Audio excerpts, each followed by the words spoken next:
Hello, bonjour. My name is Nicole Fontaine, Business Development Officer at the World Trade Centre Winnipeg. I would like to begin by respectfully acknowledging that this webinar is coming to you from Treaty 1 territory, traditional territory of the First Nations and the homeland of the Métis. Thank you for joining us for this new e-commerce series developed by the World Trade Centre Winnipeg and Tech Manitoba. This series is designed to help companies deepen their knowledge of e-commerce and digital strategy for international sales. The series will be delivered by industry experts who will answer all your questions and share their tips and best practices on a range of topics such as digital transformation, international sales, online sales, and increasing your digital footprint. Today's new webinar in the e-commerce series is entitled Digital Presence Series Advertising, which will be presented by Aaron Newnham. Now it's time to start our webinar. Digital marketing is the highest growth area in almost all businesses. However, there are many business professionals, marketers, PR leaders that don't understand digital marketing.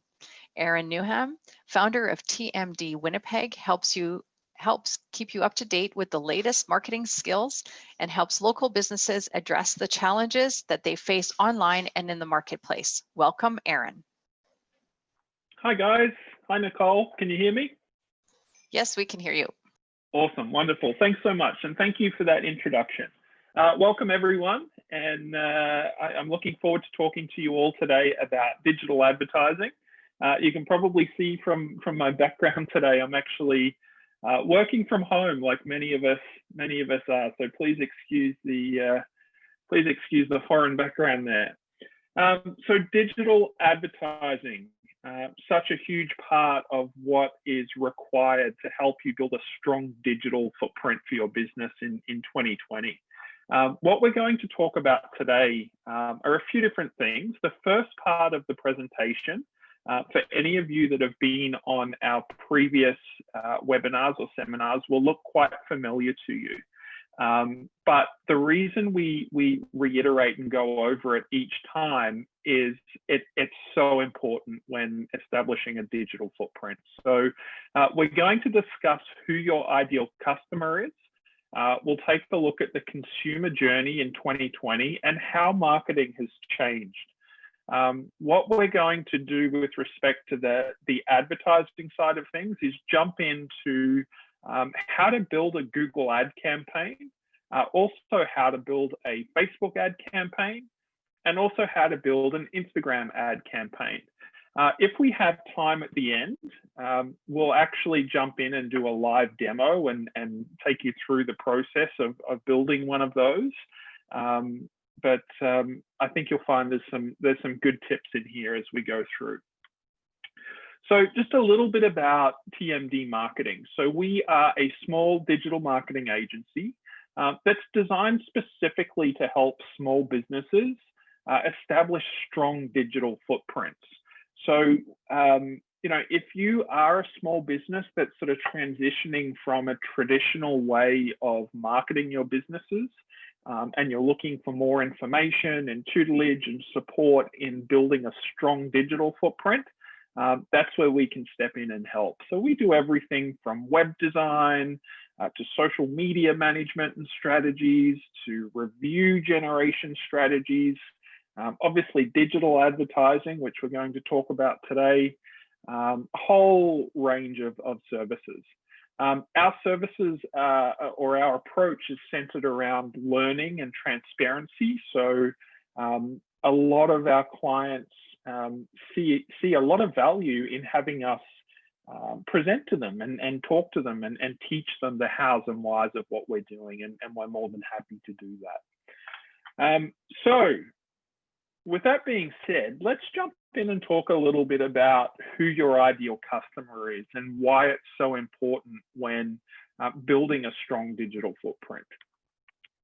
One of the things that we do with all of our clients is take them through what's called a buyer persona exercise.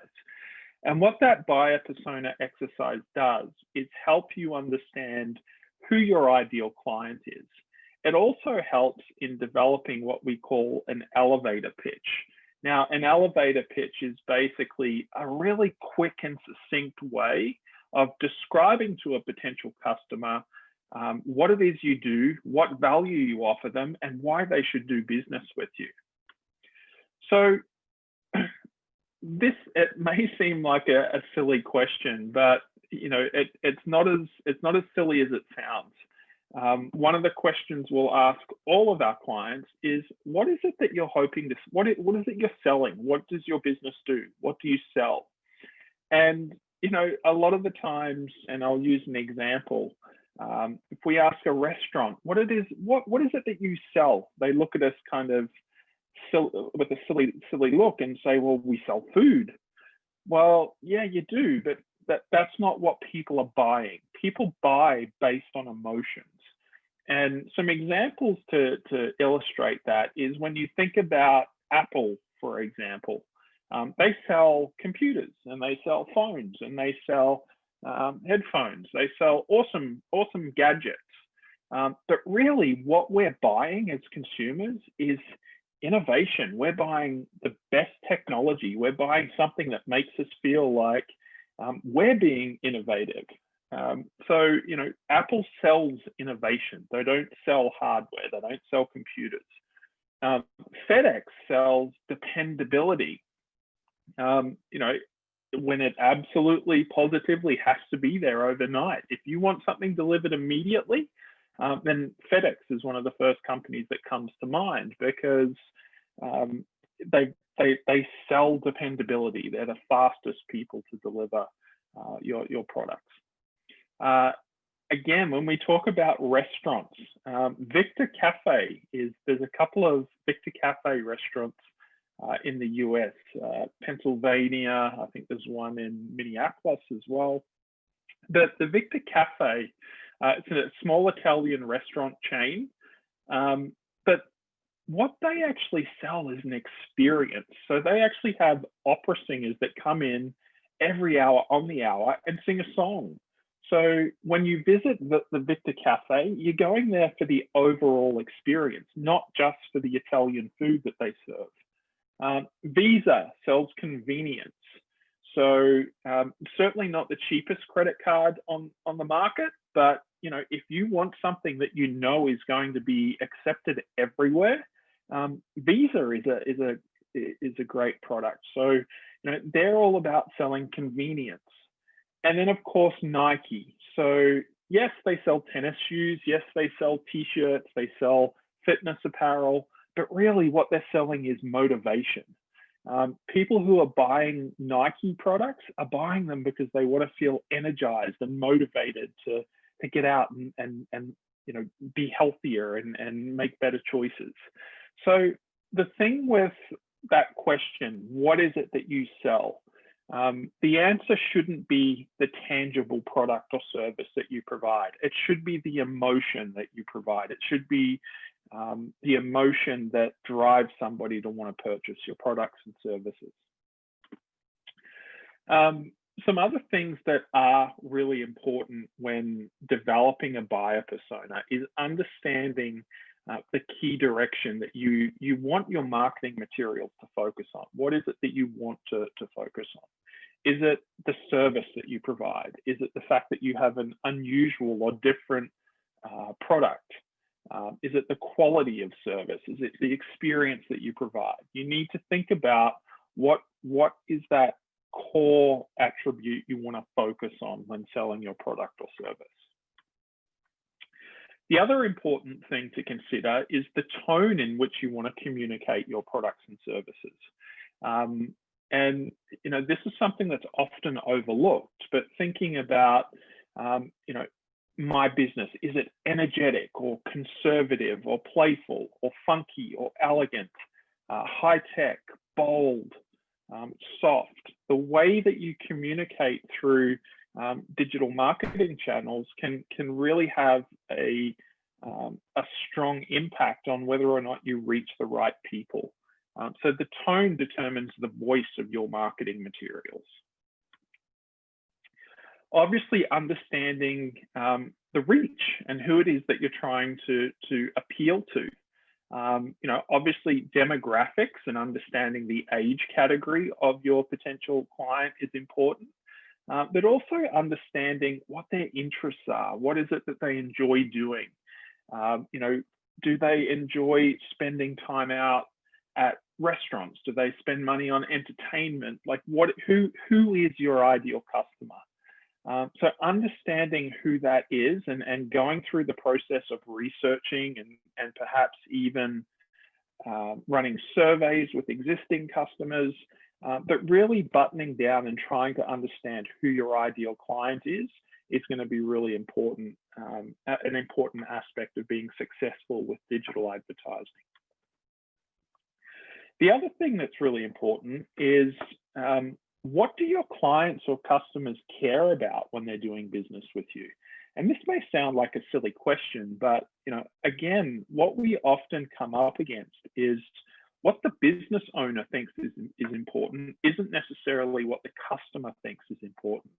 So try and put yourself into their shoes and think about, you know, what's an important aspect of this transaction? Is it the fact that you were quick and attentive? Is it the fact that the product is really good quality? Was it price? Put yourself in the customer's shoes and try and understand what motivated them to purchase. What is it that they care about? Also worth thinking about is understanding the marketing needs and requirements. So why do they need your product or service? And what's going to motivate them to buy your product or service? Marketing is all about fulfilling needs. So understanding, you know, what it is what the need that you're fulfilling is going to be a critical component to how you market yourself online, and particularly through digital advertising. What competitive forces are in the marketplace? And what are the buying processes? So what is the key decision factor that makes people want to choose your product or service over a competitor? Again, is it price? Is it service? Is it the after-sales support that you offer? Is it availability of product? Or is it the quality of product?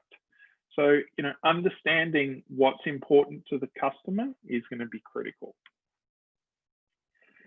Where do they go to educate themselves about your product or service?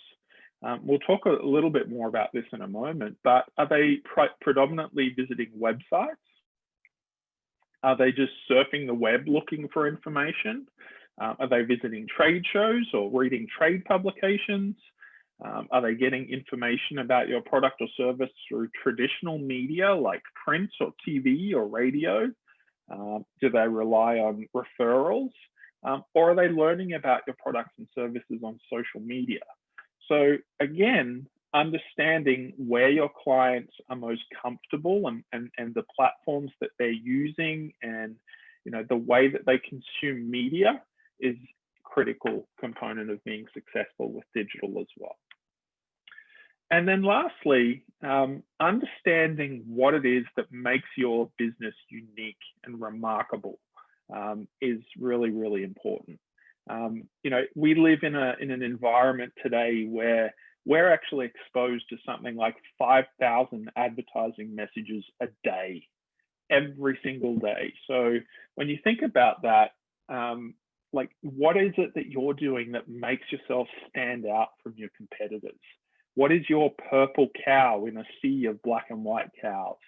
You know, do some work in understanding what that is, and that will make a big difference to how successful you are with digital. So the consumer journey of 2020 looks a little bit different now. The old consumer journey was pretty simple. You could run some advertisements and hopefully generate some interest and awareness for your product or service. Upon seeing those advertisements, a consumer would say, hey, that is awesome. I'm going to go buy it, or I'm going to connect with the business. And then they'd share their experience with their family and friends. The thing that's changed, however, is after advertising your product or service, the very next thing that almost all of us are doing now is Googling it or researching it. We're actually jumping on our cell phones, or we're jumping on our laptops and we're looking for more information. We're trying to educate ourselves on the products or services that we've just seen through the ad that you've run. So that's a huge, huge barrier for a lot of small businesses to overcome, because it's a completely different customer journey. It's a different consumer journey to what they're used to. We're still, once we've found the information that we need, provided that it's powerful and credible and it was easy to find, only then do we make the decision that, yes, we're going to do business and purchase the product or service. And we are still sharing our experiences with family and friends, but we're doing that in a different way as well. We're actually writing reviews, and we're talking about things on social media. We're posting on Twitter and Facebook and Instagram, and we're sharing our experiences in a different way as well. So the consumer journey has changed quite a bit. There are 2 points in the consumer journey that Google has identified as critical with respect to whether or not someone will do business with you. The first one, of course, is that Google phase. So when we've been made aware of a product or service and we start looking for information, how easy is your information to find? And how positive is it? Does it lead people to want to do business with you? So that's a critical step in the consumer journey. And the other one is that post-purchase experience, and the fact that people are sharing their experiences online. So is what they're sharing about your business positive? Does it lead people who are reading those experiences to want to do business with you as well? So encouraging your clients and understanding the importance of them sharing their experiences online, that can have a huge impact on your success as well. So it's important to stand out where people are making decisions. We know this. 93% of businesses are found online, and businesses' information is found online. So ensuring that you are listed in all of the appropriate business directories and the appropriate social media platforms is critical to your success online. For example, if you are a food-related business or a restaurant, ensuring you have a strong Yelp presence is going to be really important. Making sure that you're on Google Maps and your Google Maps profile is optimized. And then, of course, making sure that you're listed in voice search platforms, which are becoming more and more important, is really critical as well. So you need to stand out where people are making decisions. So there are lots of different channels impacting the customer journey. Obviously, awareness is very important, so making people aware of your products and services.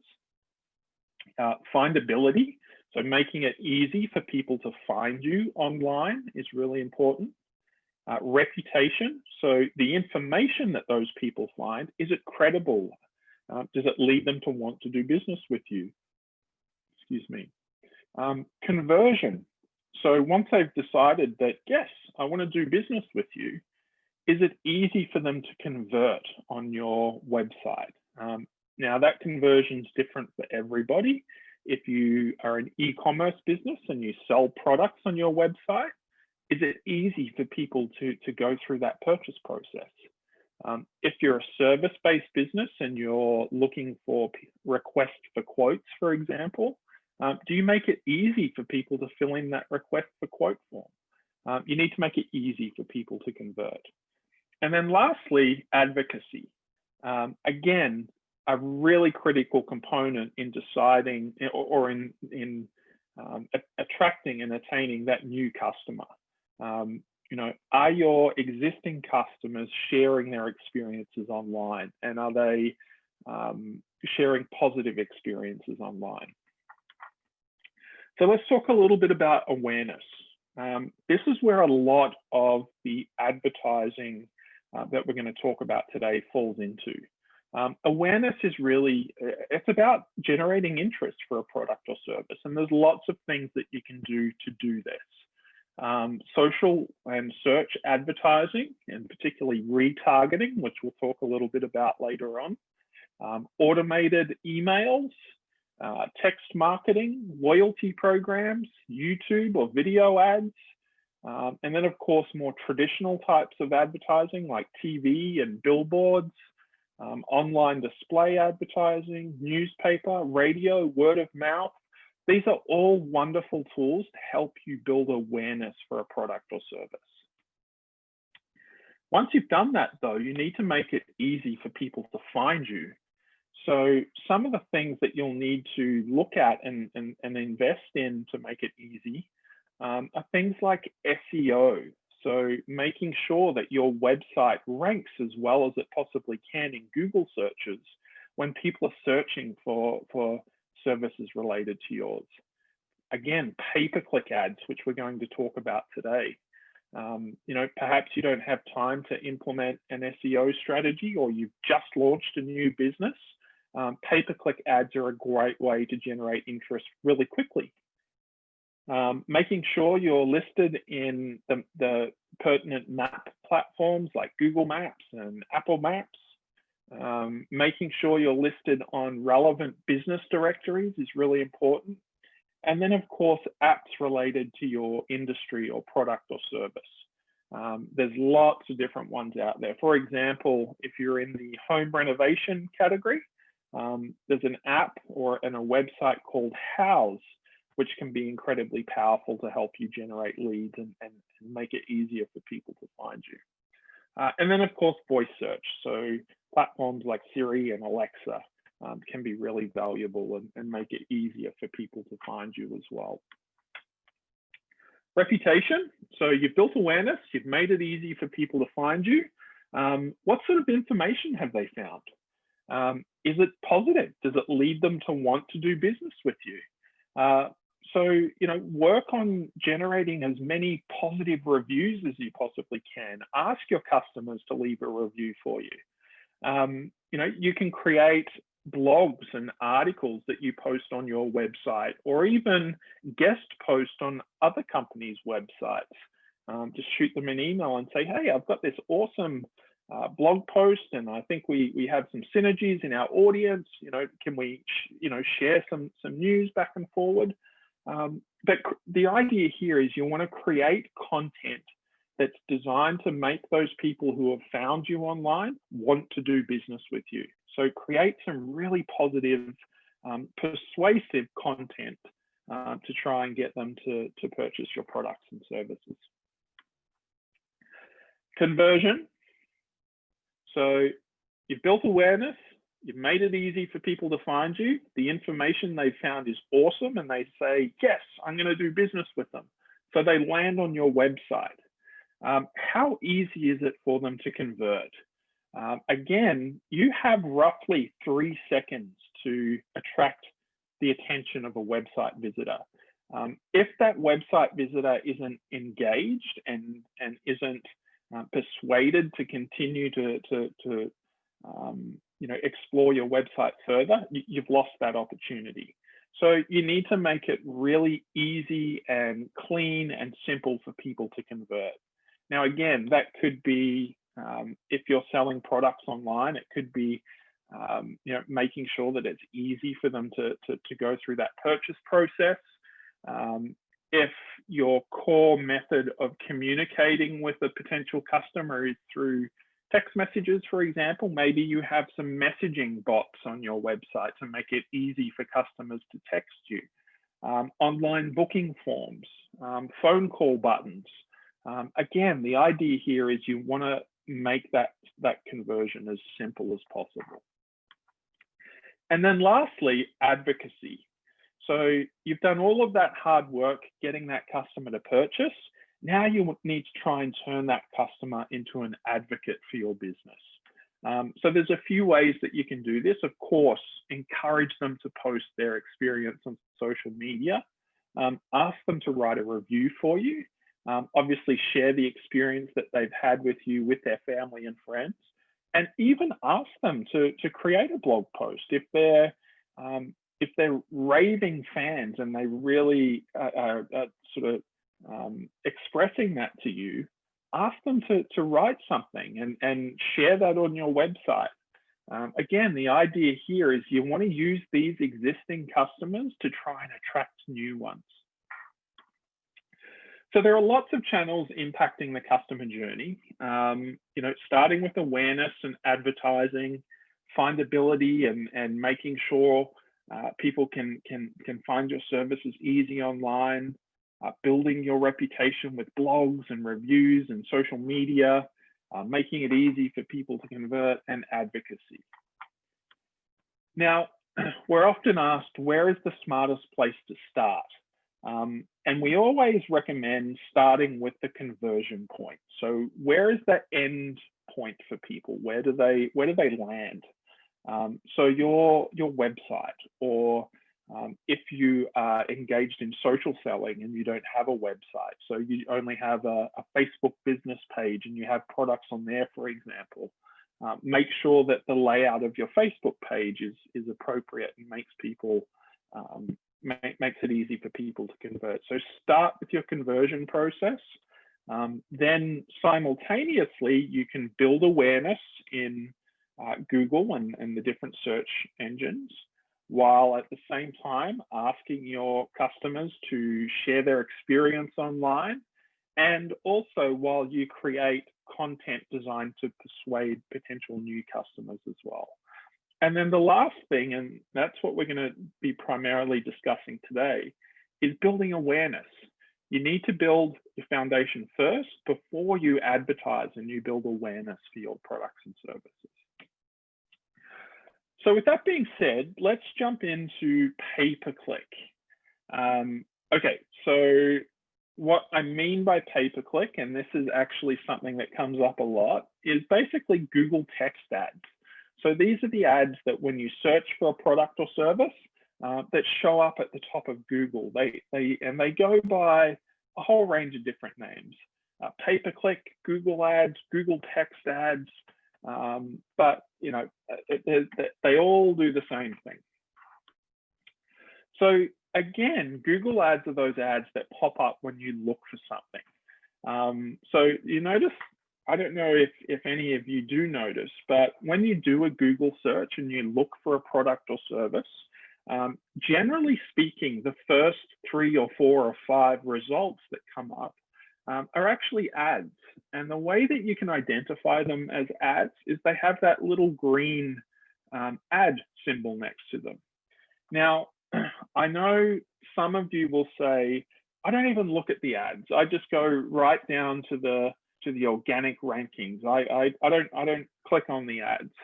But Google actually suggests that those ads generate almost a 12% click-through rate, which can represent a huge increase in traffic for your website. Also, 3/4 of people say that search ads actually make it easier to find the information that they're looking for. And I know that personally, when I search for a product or service, if somebody has paid for the privilege to show up when that search is conducted, I'm pretty confident that their products and services are going to meet my needs.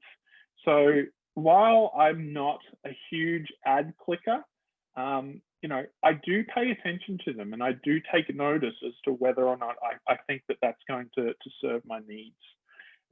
So those are the Google ads that we're talking about today. So there are some pros and cons of pay-per-click or search advertising. Some of the pros of them, so the pay-per-clicks principle is really inviting. So similar to Twitter and similar to some other platforms, you actually only pay when somebody clicks on your ad. So it's great in that regard because you can spend as much or as little money as you like. And really the only impact your budget has is on the volume of people that you reach. So you can closely monitor your ad spend. Again, there's no minimum expenditure. And you can even set maximum spend amounts for each day. So you might say, I only want to spend 2 cups of coffee or $5 a day or $10 a day. So you have total control over the budget that you spend. The targeting options are incredible. So there are a number of different targeting parameters, but primarily with Google text ads, keywords are the most important. So understanding and getting inside your customer's head and thinking about what is it that they're going to search for when they're looking for my products or services. So those are the keywords that you want to use in your ad campaigns. You can also target by age, location, language, even days of the week, time, frequency, and even the devices that people use. Tracking and transparency is awesome as well. So Google tracks every single action that a user takes once they click on an ad. So whether they make a purchase on your website or request directions to your business, or they place a phone call, every single interaction that somebody makes with your Google ad, Google reports on and is totally transparent, and you can see that. So, you know, it's a great tool to ensure and to monitor to make sure that your ads are performing well. And then the last thing here is it's pretty immediate. Like the results that you can generate through Google ads are really quick. Tactics like SEO, as I mentioned earlier, can take quite a long time to generate results. SEO doesn't happen overnight. But Google ads can. You can actually set up a campaign and be showing up at the top of Google as soon as you publish that campaign. So it's a great way to generate leads and interest and awareness quickly. Just wanted to show you here an example of a company that obviously utilizes Google ads. So here we can see every single result on that first scroll when we land on Google. So we'd search for Adidas or Adidas, and every single result that we're looking at here is a form of a paid advertisement. So they're paying for the Google search ads on the left-hand side, and they're also paying for Google shopping ads on the right-hand side as well. So they're paying Google to ensure that their shoes show up when somebody searches for Adidas. So one of the things that Google advertising can also help with is basically search engine page domination. So if you're paying for the right keywords, you know, you can create a really powerful presence in Google when somebody searches for your products and services. You could potentially have the first couple of spaces your ads, then in that Google Maps section that a lot of people use, you could show up in that Google Maps section, and then also show up as the first or second organic result. And then if you're selling products, you know, utilize Google shopping ads to show up on the right-hand side. So a really well-defined strategy can almost give you total domination and ownership of that first page of Google. So some of the cons with Google advertising, one is the competition. So depending on your industry and the size and volume of your competitors, some of those keywords that you identified your clients might use could be really expensive to actually to bid on, because ultimately what happens is you end up in a bidding war with your competitors over who gets to show up first for those pertinent keywords. So Google Ads operates on a bidding structure, which means you select how much you're willing to pay per click. And that bid will determine your rank relative to other advertisers and your competitors who are also bidding on that thing as well. Complexity. So one of the issues with having so many targeting capabilities at your fingertips is the complexity of the platform can sometimes be a little bit overwhelming. Google's done a really good job of making it easy for people to purchase ads. They've actually got a product called Google Ads Express. So you basically provide Google with some pertinent information that walks you through the steps, and Google in the background will create recommendations and make ads for you. The only issue with the Google Ads Express platform is you don't have access to a lot of those really rich targeting capabilities that you would otherwise. So if you're not familiar with the Google Ad platform, or you're not interested, or you don't have the resources to invest time to learn it, I sometimes believe that it's a much better decision to outsource that work to somebody else. Most agencies and most Google Ad experts work on a percentage of spend type situation. So if you're going to spend $1,000 on Google Ads, they'll take 10% or 15% or 20% of that ad spend. So yeah, again, if you're not familiar with the platform, that can be a barrier. Landing page dependency is also a little bit of a con with Google Ads. So the fact of the matter is that your Google Ads might get clicks if you're bidding high enough, but they're never going to convert unless the landing pages you have attached to them are top-notch design. So essentially, what we're saying there is you can spend as much money as you want on Google Ads, but if the experience that that person has when they land on your website isn't a positive one, you've essentially wasted your money. So let's talk about how to launch a pay-per-click marketing campaign. So when you're first starting to think about running a search campaign, it can be overwhelming, and it's sometimes a little bit difficult to know where to start. You know, some of the things that we often hear are things like, I don't have time to build ad copy that is going to convert. I don't have time to generate a list of keywords. The worries can go on and on and on, and eventually you'll just paralyze yourself and you won't bother with it. And that's where what we call the lazy man ad formula comes into play. And we see this a lot, where businesses will just throw money at the Google platform and they'll just quickly cobble together a campaign and hope that it works. It's a waste of money. So step one, start with an outline of topics and identify highlights which can be applied to whatever subject you plan on discussing. So start by making assumptions. So going into your first campaign, all you can do is make assumptions because you've never advertised before. You're going to assume that the ad copy that you've written is going to resonate with your audience. You're going to assume that your bids are going to be perfect.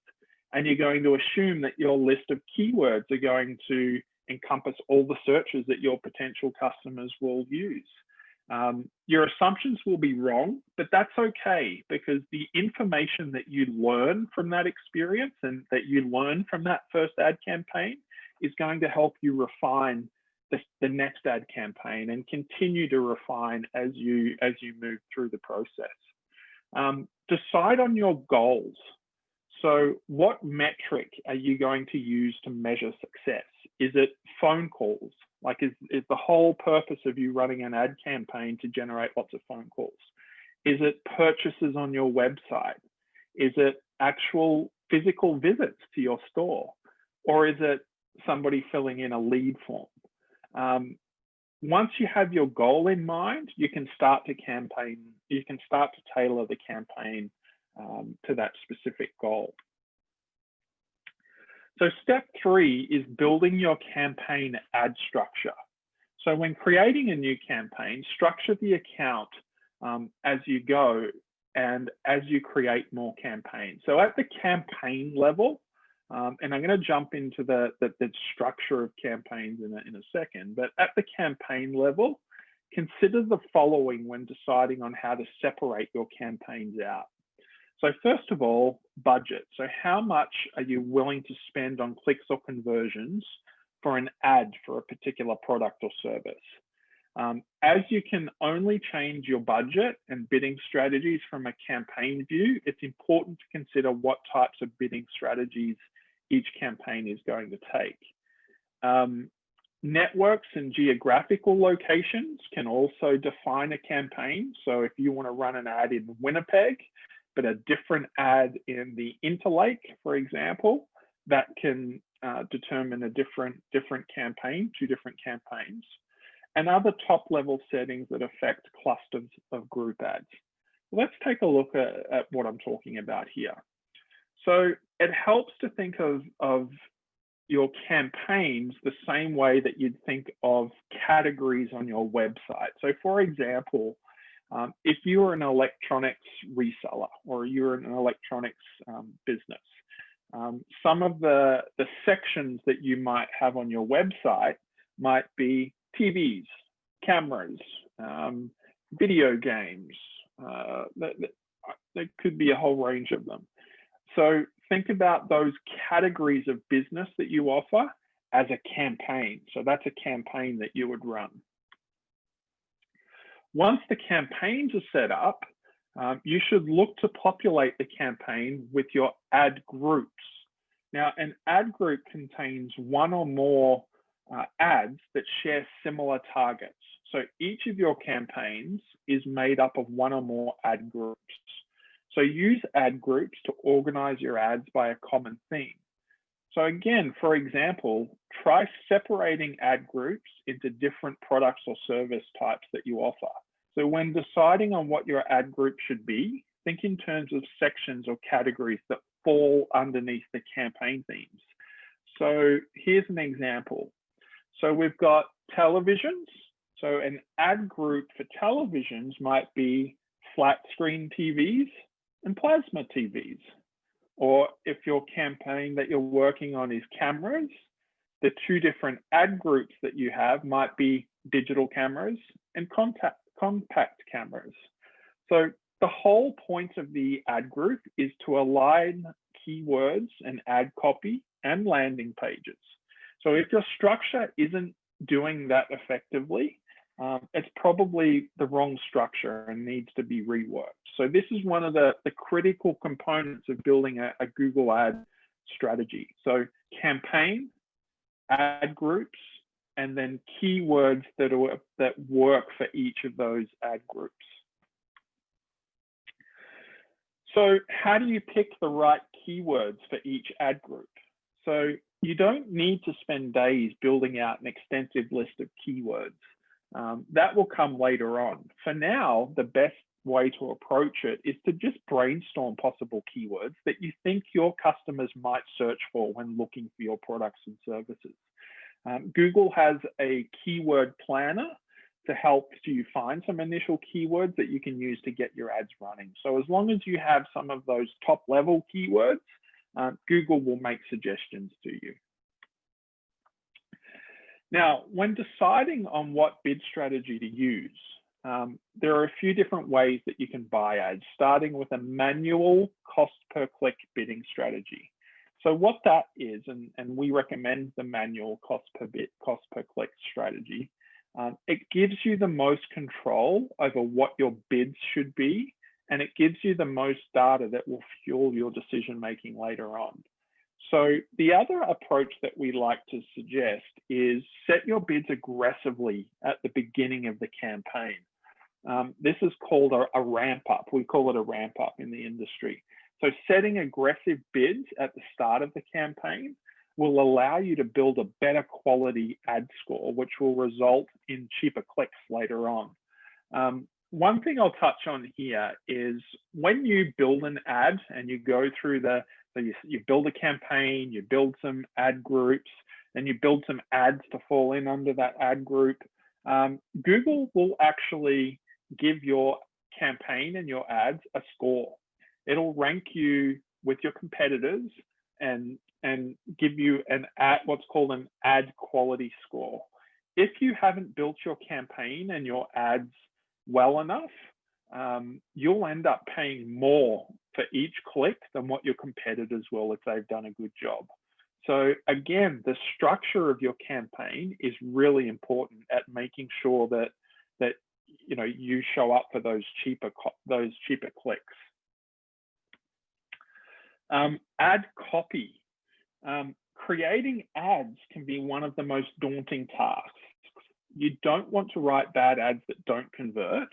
But here's the thing, you have no idea what's going to convert because you don't have any data yet. So what you can do is create different types of ads. We always recommend creating 3 different types of ads to see which one generates the better, the better result. So create one ad that appeals to the emotions. Remember, we spoke in the beginning about, what is the emotion that you're selling? So create one ad that appeals to that emotional benefit that your customer will receive in using the product or service. Then create a different ad that's focused on pricing. So here's a product, it's on sale, here's the price. And then create an ad focused on the feature of your product or service. So what is the benefit that somebody will get from using your product or service? So again, by creating 3 different types of ads, you'll gain data on which type of ad copy influences your customers the most. Analyze and adjust and rework and update. It's one of the most important things with Google ad campaigns. As with any ad strategy, one of the most important steps is having a focus on improvement. So whether you experience early success or failures, it's important to reflect on your learning so that you can improve and make changes to the next campaign. Okay, so I'm gonna just stop for one quick moment. Do we have any questions on Google Ads at the moment? I just have a general question here. Is it advisable to have a website if we're planning to do social selling on Facebook and Instagram? This is because we received some feedback from friends saying that we don't have a dedicated website. It looks fake. What are your thoughts? Yeah, thank you. That's a great question. So having a web presence is definitely going to help with building credibility. Unless you are one of the huge brands that everybody already knows about, your website is really the place where you can build confidence for a consumer or a customer. Selling online is great, and it's becoming really, really popular, social selling and online stores on Facebook and Instagram in particular. But yeah, having that web presence, even if it's just a simple landing page that explains who you are, what you do, is really going to help you build credibility in the marketplace. So yes, I'd always recommend having some sort of a web presence alongside your social. Yeah. I think you have a point there, because oftentimes people will automatically go and try to find that web page, and then when they just find the Facebook, they're like, "Are they really a company? Are they not?" So there's that in between. But there are a lot of people that are being very successful in doing that. So that's a really good point. Absolutely. Yeah. We have. What is a bid strategy? Please, can you dive deeper into this area? Yeah, and we certainly will. So there are different ways that you can suggest to Google that you want to pay for your ads. So you can say, I want to pay, I want you to show my ads as frequently as possible, and I'm willing to pay $2 every time somebody clicks on my ads. Or you can say something like, okay, here is my target audience. I want you to be a little bit more selective with who you show the ads to based on the keywords, but I'm willing to pay a little bit more. I'm willing to pay $5 for these clicks. So there are different ways that you can structure your bid strategy depending on the type of customer that you want to appeal to. If you're just trying to get lots of traffic to your website, then yeah, you can absolutely just say, the campaign I'm running, I want it to show up for as many people as possible. Or if you want it to be a little bit more targeted and high end, and you want to target people who are further down the purchase funnel, you can say, okay, I want to restrict who the ads are shown to, but I'm willing to pay a little bit more for those clicks. Okay. And then do you recommend using your company name as a keyword? You can, but generally no. The idea with Google Ads is you're trying to have your products and services show up for people who are willing and ready to purchase. If somebody's searching for a product or service on Google, it's because they're interested in it and they're ready to learn more and to potentially make a purchase. So I would concentrate and focus on making sure you come up for keywords based around your products and services. You certainly can have your ads show up when somebody Googles your name, but if they're Googling your name, then they're already looking for you. So why would you want them to click on an ad that you're going to have to pay for when they're already looking for your name? Okay. And I think that's all I have for right now. We have still a few minutes. I don't know if you were planning on wanting to jump in online. I'm going to jump into Facebook really quickly because there are some important things I wanted to share here. It doesn't look like we're going to have time for Instagram, but that's okay. I'll jump into Facebook and share some of the tips that we've learned with Facebook. Okay, and I did have somebody that asked in regards to where they can find the videos. I'll just repost it so that you guys have it right at the top, so that you can watch the last webinars. And they've been recorded. All of Erin's series has been recorded since September, so you can take a look at that. So I'll let you just finish up a few minutes. Okay, thanks, Nicole. So Facebook ads, there's no denying the power of Facebook. It's one of the biggest social platforms out there, and particularly for businesses. I'll let that down here. Sorry, guys. Okay, and particularly for businesses. So there are some pros and cons. The pros is the user base. There are 2.6 billion monthly active users on Facebook. Huge potential audience. The other pro is the cost per lead. Facebook is still one of the best and cheapest platforms for generating leads. The average cost per lead in 2020 was only $1.72. So if you're looking to generate leads, Facebook is a great way to do it. Some of the other pros are the audience, or the available audience. Being home to 2.6 billion users means that it has a huge audience base. The effectiveness can be very, very good as well. Even though it has diminished a little bit over recent years, the fact of the matter is Facebook ads are still really effective if they're built properly. 67% of social advertisers deem Facebook to be the most effective platform. Some other pros, again, similar to Google, is targeting. You can target based on gender, age, location, job title. There's some amazing targeting capabilities. Retargeting. So through the Google through the Facebook Pixel, which I'm going to show you in a moment, you can actually retarget people. So if somebody visits your website, for example, and then goes back and starts scrolling through Facebook, you can have your ads show up for them based on the fact that they visited your website. Ease of use is a huge pro.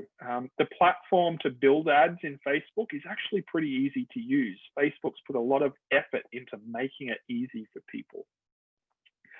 Robust analytics and tracking, again,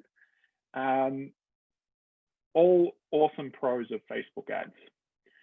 Some of the cons and some of the negatives on Facebook ads, limited enterprise effectiveness. So if your target is predominantly companies with 100 employees or more, then Facebook isn't necessarily going to be the optimum platform. If that's your target, LinkedIn's probably a better option for you.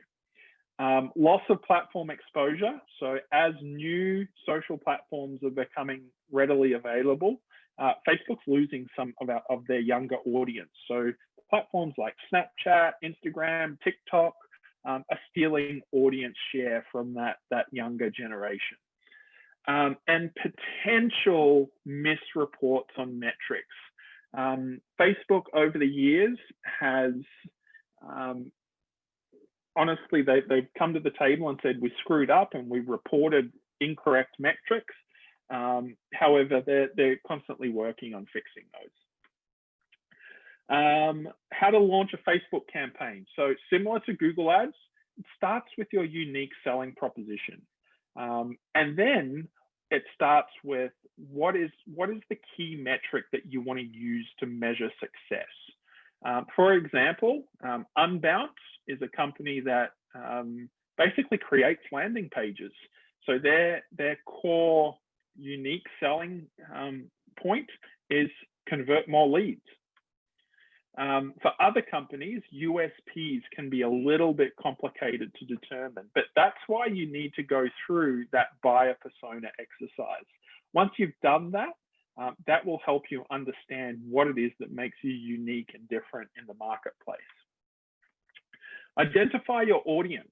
So Facebook has an amazing tool called Facebook Audience Insights that will actually show you in depth who your current visitors are or who your current fans are. So it'll give you an age and gender breakdown. It'll give you lifestyle habits. There's some incredible stats in there that you can use to help target your campaigns. Now, this is really what I wanted to show you, setting up a Facebook pixel. Now, for those of you who have a Facebook business page, setting up a pixel on your website is probably the easiest and best way to generate really good results with your Facebook ads. So what you need to do to set this up is go into your Facebook Ads Manager account and click on the Pixels tab. Now, once you've clicked on the Pixels tab, it'll open up this little window where it says Create a Pixel. Now, what you'll want to do after that is you'll see some options on how to integrate that pixel into your website. On the left-hand side, the easiest way to do it, particularly if you have a WordPress website or a Squarespace website or one of those drag and drop type builder websites, manually install the code yourself. So you click on that button and it'll actually bring up what's called the Facebook pixel code, which you can see on the right. All you need to do is copy that code and paste it into the header section of your website. Now, if you're using a WordPress website, you can actually download this plugin. It's called a plugin from within your website. Navigate to the plugin once it's installed and simply paste that code into the scripts header section and then save it. Now, what will happen then is every time somebody visits your website, Facebook's going to record that visit so you can advertise to them on Facebook. So that's an incredibly powerful tool to re-engage with people who have already visited your page or your website. Again, identify your call to actions and conversion goals. So what are you expecting prospects to do after they click an ad? Do you want them to fill out a lead form? Are you redirecting them to a landing page, a page on your website? So, really refining the click-throughs is going to be important to the success of a Facebook campaign as well. Facebook does a great job of helping you understand what your objective might be as well. Is it awareness? So are you just building awareness for a product or service? Is it consideration? Are you trying to build awareness when somebody's in that decision-making phase? Or is it simply conversion? Buy here, buy now. Create really good eye-catching visuals. This is for every platform you advertise on, really. Create ad variants as well. So one of the greatest things that you can do is create ad variants. So here we can see the same ad, the same copy, but with different visuals and just slight differences in the two. What Facebook allows you to do is what's called A/B testing. So you can create two ads that say the same thing and monitor which one's performing best, and then reapply budget to the one that's working well and reduce budget to the other one. And again, monitor and optimize your campaign. So when running Facebook ads, your work is never done. Optimization is arguably the most important part of the entire process. But the good news is, again, Facebook has some incredible tools to help you understand the effectiveness of your campaigns. So with that being said, I think we're probably pretty close to out of time. Yes, we are. So if anyone has questions, please feel free to shoot them over. This presentation is actually a little bit longer than what I've shown you today. There's actually an Instagram section as well. But Nicole, I believe you're going to email the presentation out to all the attendees anyway, right? Correct.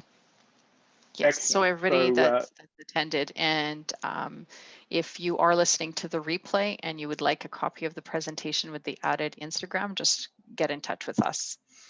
Awesome. We did have a question here. Can you recommend any free apps or programs for visuals? And then we'll close out. Yeah, so I don't know if you noticed, but I'll see if I can go backwards here. Throughout this presentation, a lot of the, here we go. So a lot of the visuals I've used here, you can see it in the website URL bar of that image, Canva. So Canva is an incredible platform that's actually free to use, that you can create some stunning visuals for your social media platforms. There is a premium version of it that gives you access to more images and things like that. But canva.com, once you start playing around in there, you'll wonder how you ever lived without it. It's awesome. Great. So everybody, just letting you all know, anybody who has registered and attended today will receive the PDF. If you are listening in replay, do contact us and we can make sure that you have the full version of the document. Erin, could I maybe get you to put that last screen for questions with your contact information? There we go. And another great seminar. Merci for all the wonderful information in this new digital presence advertising webinar. And thank you to Tech Manitoba for collaborating with us with our e-commerce series, and for all of you for joining us today. Please note that the WTC Winnipeg is here to help you any way we can.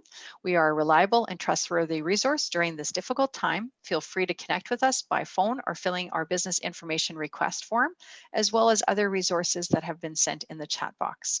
So hope to see you there. Have a nice day. Bonne journée. Stay safe and healthy.